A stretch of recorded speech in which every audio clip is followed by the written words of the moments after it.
কোনো মুসলমান মেয়ের লেবাস পোশাক সাজগোজের জন্য তার পছন্দ হয়, ওই নারী ওই মেয়ে কাপুরুষ অপদার্থ ছাড়া চরিত্রহীনা ছাড়া আর কিছু হইতে পারে না। আল্লাহ রসুল বলছে যে নারী চলতি পথে তার আতর, পারফিউম, সুগন্ধি, সেন্ট যদি কোনো পুরুষের নাকে লাগে, খোদার কসম আল্লাহর নবী বলছে ওই নারী ফাহিয়া জানিয়া, ব্যভিচারী ব্যভিচারী ব্যভিচারী। শুধু যদি সেন্টের গ্রান, পারফিউম যদি কোনো পুরুষের নাকে লাগে, আইয়ুমা ইমরাআতিন ইস্তাতারাত ফামাররাত আলা কওমিন লিয়াজিদু মিন রিহিহা ফাহিয়া জানিয়া।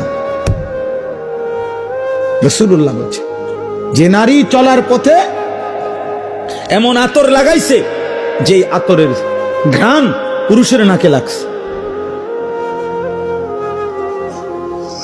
সে ব্যভিচারিণী নারী।